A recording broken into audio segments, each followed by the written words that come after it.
A'udzubillahi minasyaitonirrajim. Bismillahirrahmanirrahim. Alhamdulillahirabbil alamin wassalatu wassalamu ala asyrafil anbiya'i wal mursalin wa ala alihi washabbihi ajma'in. Allahumma shalli ala sayyidina Muhammad wa ala ali sayyidina Muhammad. Assalamualaikum warahmatullahi wabarakatuh dan selamat sejahtera. Jadi apa khabar semua? Saya harap anda semua baik-baik sahaja di rumah dan jangan keluar rumah. #just stay at home. Okey, jadi pada hari ini saya akan teruskan dengan pembentangan KKP yang mana berkenaan dengan isu keruntuhan akhlak. Jadi tajuk KKP saya telah memilih tajuknya isu penyalahgunaan dadah. Jadi sebelum kita teruskan dengan lebih jauh, mari sama-sama kita saksikan satu video. Dan mudah untuk mendapatkan bekalan dadah di Pokok Sena Kedah. Antara faktor ramai penagih dadah dari luar daerah itu menjadikan ia sebagai pusat penagihan. Perkara itu terbongkar dalam serbuan oleh pasukan khas taktikal Perisikan Narkotik Sting Bukit Aman di 6 sarang penagih dadah di Pokok Sena yang membawa kepada sekitar 81 tangkapan.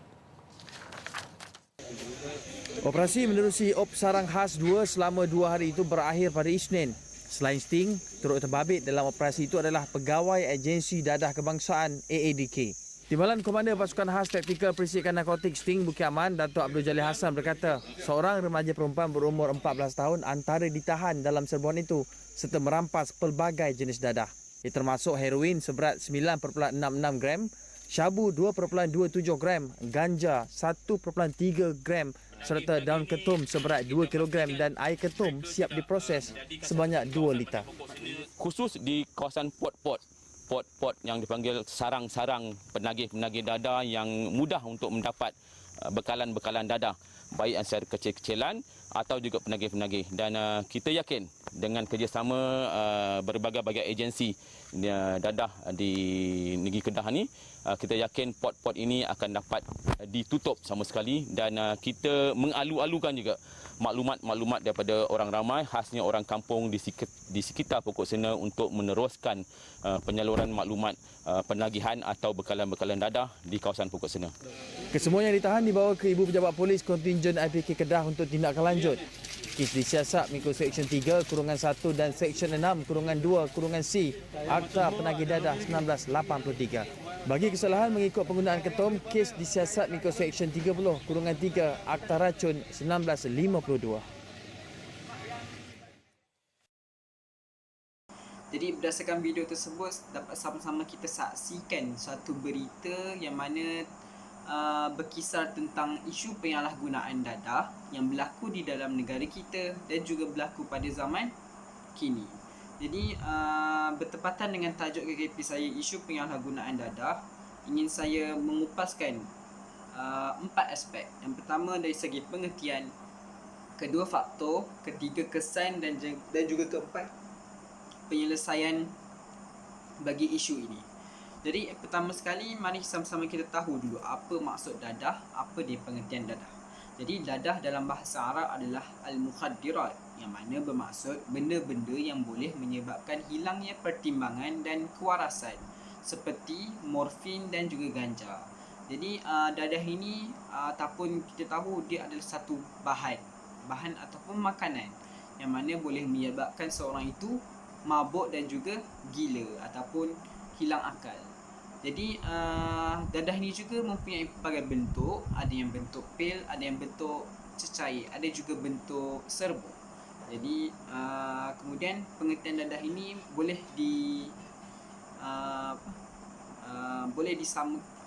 ada satu hadis yang boleh dikaitkan dengan pengertian dadah ni, yang mana hadis ni berbunyi kullu muskarun hamrun wa kullu hamrun haramun. Maksudnya setiap yang memabukkan itu adalah arak dan setiap arak itu adalah haram. Riwayat Muslim. Jadi hadis ni sangat bertepatanlah dengan pengertian dadah yang mana dadah itu bersifat mabuk dan juga arak itu bersifat mabuk. Jadi hukum pada arak itu adalah haram, manakala hukum dadah juga sama seperti hukum arak adalah haram. Jadi kemudian seperti mana kita tahu, dadah ini tak ada dalam pun sumber-sumber Al-Quran ataupun hadis kan. Adakah kita jumpa perkataan al-mukhaddirat, kita baca Quran, ada jumpa perkataan al-mukhaddirat? Tak ada. Dan juga hadis pun tak ada. Jadi ulama pun telah bersepakat untuk menentukan hukum-hukum hukum pengambilan dadah ni. Jadi pertama sekali hukum asal satu makanan ataupun minuman adalah halal, termasuk dadah ni. Dadah arak semua halal, selagi mana tiada dalil yang menyatakan itu haram. Jadi dalam firman Allah telah menyebut dalam surah Al-Baqarah ayat ke-22, A'udzubillahi minasyaitonirrajim, fala taj'alu lillahi andadan wa antum ta'lamun. Yang bermaksud dialah Allah Subhanahu wa taala yang menjadikan untuk kamu apa yang ada di bumi kesemuanya. Jadi apa semua yang Allah jadikan dalam bumi ni untuk kita semua, termasuk arak dan juga dadah ini. Dia jadikan untuk kita dan kita kena tentukan sama ada boleh ambil ataupun tidak. Okey, jadi kemudian datangnya dalil dari surah Al-Maidah ayat ke-90 yang bermaksud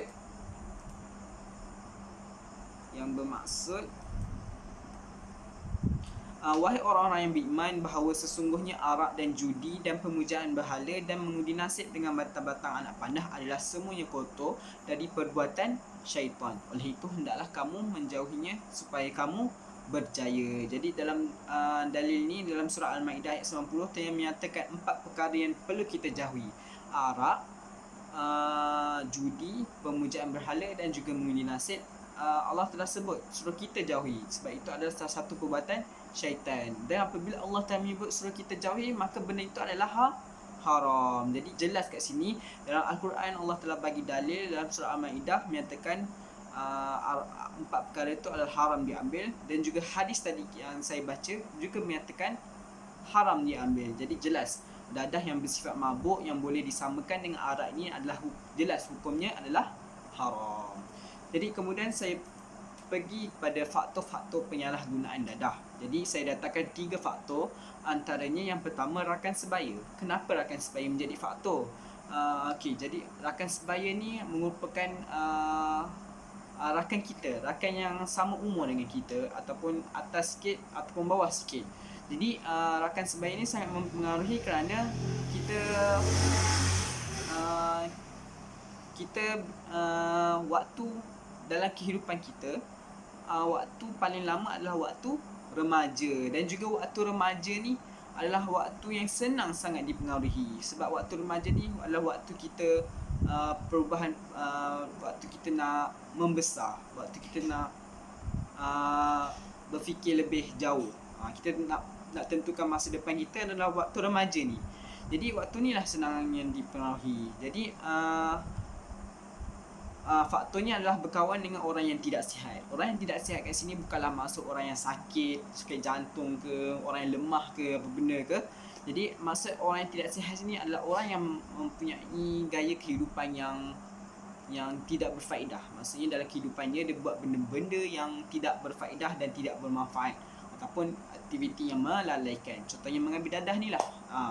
Jadi apabila kita berkawan dengan orang seperti ini, jelas dia akan secara tidak langsung kita akan terjerumus, kita akan terjebak dengan orang seperti ini. Sama juga saya ambil contoh, kalau kita ada kawan yang suka pergi gym, contoh Syafiq suka pergi gym. Jadi roommate dia Hakim nak juga pergi gym, sebab tengok Syafiq badan besar pergi gym, Hakim pun nak badan besar juga, so dia pun pergi gym. Sama juga dengan mengambil dadah ni. Apabila kita contoh, kalau kita tengok orang tu nak ambil dadah, tengok dia macam tu, mesti orang yang berkawan dia rasa mesti nak cuba kan. Jadi dari situlah faktor rakan sebaya. Kemudian yang kedua, kurangnya didikan agama oleh ibu bapa. Jadi kat sini nampaklah ibu bapa sangat main peranan yang penting untuk mendidik anak-anak. Jadi kurang didikan agama ini maksud apabila seorang itu kurangnya agama, maka dia akan mudah terpengaruh, akan mudah melakukan perkara-perkara yang dilarang. Jadi apabila dia tak tahu tentang agama, jadi dia pun tak tahu tentang hukum hakam agama. Jadi dia pun tak tahu benda tu boleh buat ataupun tidak. So dia pun ikut je kawan dia buat apa yang dia nak, tanpa memikirkan betul ataupun salah yang dia buat. Jadi kat sini didikan agama sangat penting lah bagi seseorang tu. Kemudian yang ketiga adalah diri sendiri. Jadi diri sendiri, bagi saya diri sendirilah yang paling penting untuk seseorang itu, sebab diri sendirilah yang menentukan rakan mana yang dia nak, kawan macam mana dia nak. Dan juga kalau contoh, kalau kawan yang dia mempunyai kawan yang jahat, kawan yang contoh, takkanlah kita akan pilih kawan yang jahat. Contoh dia ada kawan baik, tiba kawan baik tu berubah jadi jahat. Jadi apa yang dia akan buat sebagai kawan kepada kawan tu, so dia nak buat apa dengan kawan tu. Jadi faktor diri sendirilah yang nak menentukan apa tindakan kita. Dan kemudian didikan agama, diri sendirilah yang nak pergi cari agama tu. Macam mana kita nak cari agama, macam mana kita nak tahu pasal hukum hakam ni, kita kena pergi belajar. Jadi diri sendirilah yang penting. Kemudian kesan penyalahgunaan dadah, saya datangkan 3 juga terhadap diri sendiri, masyarakat dan juga negara. Diri sendiri, dadah ini boleh merosakkan anggota badan. Kalau kita tengok dalam laman web ke dalam berita, mesti ada pasal kematian. Dan